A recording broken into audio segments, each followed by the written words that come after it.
হাতে মাখা এই রান্নাটা আমার ভীষণ প্রিয়। যেদিন বেশি কিছু রান্না করতে ইচ্ছে করে না সেদিন আমি এটাই বানিয়ে থাকি। আর এটা গরম ভাত কিংবা রুটি দুটোর সঙ্গে খেতে দারুণ লাগে। তাহলে চলুন শুরু করি আজকের এই রেসিপি। সবার প্রথমে একটা বাটির মধ্যে নিচ্ছি পরিমাণ মতো মুসুরির ডাল। তারপর বেশ কয়েকবার জল পাল্টে পাল্টে মুসুরির ডালটাকে পরিষ্কার করে ধুয়ে নেব। মুসুরির ডাল পরিষ্কার করে ধুয়ে নিয়েছি। এবার একটা কড়াইয়ের মধ্যে ঢেলে দিচ্ছি।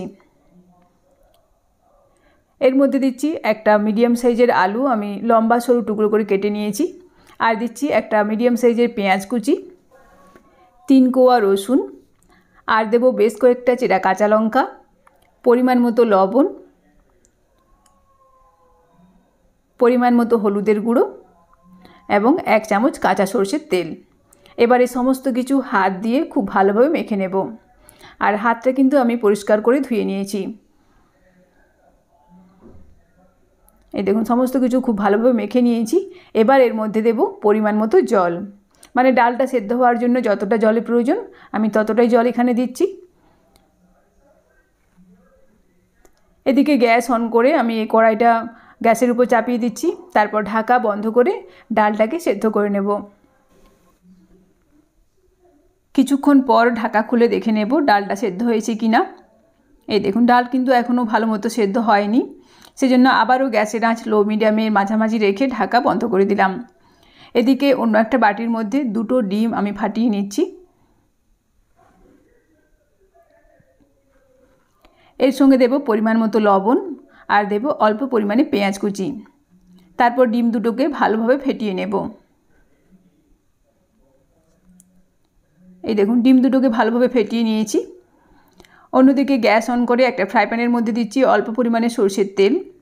তেল ভালোভাবে গরম হয়ে যাওয়ার পর আমি এর মধ্যে ডিমটাকে ঢেলে দেব।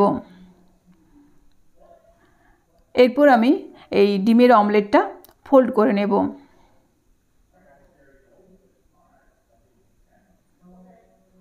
এই দেখুন খুব সুন্দরভাবে আমি ডিমের অমলেটটাকে ফোল্ড করে নিয়েছি। এরপর আমি এটাকে ছোট ছোট টুকরো করে কেটে নেব।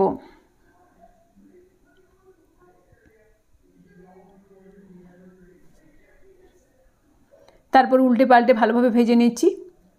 এই দেখুন ডিমের অমলেট আমি খুব ভালো মতো ভেজে নিয়েছি। এবার গ্যাসের আঁচ বন্ধ করে দিচ্ছি। অন্যদিকে কিছুক্ষণ পর ঢাকা খুলে দেখে নেব। এই দেখুন ডাল কিন্তু ভালোভাবে সেদ্ধ হয়ে গেছে। এবার এই ডালটা অন্য একটা বাটির মধ্যে ঢেলে কড়াইটাকে পরিষ্কার করে নেব। তারপর ওই কড়াইয়ের মধ্যে দিচ্ছি কিছুটা সরষের তেল। ফোড়নের জন্য দেব অল্প কালো জিরে আর একটা শুকনো লঙ্কা। ফোড়নটা ভাজা ভাজা হয়ে যাওয়ার পর এর মধ্যে দিচ্ছি কিছুটা গ্রেট করা রসুন। তারপর রসুনটাকে লাল করে ভেজে নেব। রসুনটাকে আমি ভালোভাবে ভেজে নিয়েছি। এবার এর মধ্যে দিচ্ছি একটা মিডিয়াম সাইজের টমেটো কুচি। এটাকেও কিছুক্ষণ সময় ধরে নাড়াচাড়া করে নেব।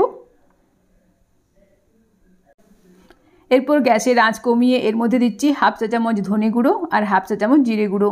তারপর এটাকেও কিছুক্ষণ নাড়াচাড়া করে নেব যাতে মশলাগুলোর কাঁচা গন্ধটা চলে যায়। মশলাগুলো ভাজা ভাজা হয়ে যাওয়ার পর এর মধ্যে সেদ্ধ করে রাখা ডালটাকে ঢেলে দিচ্ছি।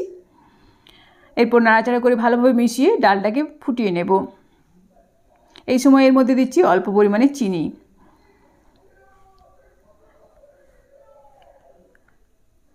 ডাল খুব ভালোভাবে ফুটে উঠেছে। এবার এর মধ্যে ভেজে রাখা ডিমগুলোকে ছেড়ে দিচ্ছি।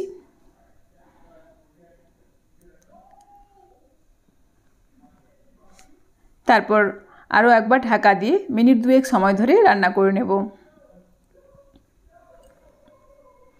2 মিনিট পর ঢাকা খুলে আমি এর মধ্যে দেব অল্প পরিমাণে ধনেপাতা কুচি আর দেব অল্প পরিমাণে গরম মশলার গুঁড়ো। তারপর নাড়াচাড়া করে ভালোভাবে মিশিয়ে দেব। এই দেখুন এটা আমার তৈরি হয়ে গেছে। এবার গ্যাসের আঁচ বন্ধ করে একটা সার্ভিং বোলের মধ্যে ঢেলে নেব গরম গরম ভাতের সঙ্গে পরিবেশন করার জন্য। ভিডিওটি ভালো লাগলে অবশ্যই একটা লাইক করবেন, বন্ধুদের মধ্যে শেয়ার করবেন এবং কমেন্ট করে জানাবেন। ভালো থাকবেন, সুস্থ থাকবেন। ফিরে আসছি নেক্সট পর্বে অন্য কোনো ভিডিওর সাথে। ধন্যবাদ।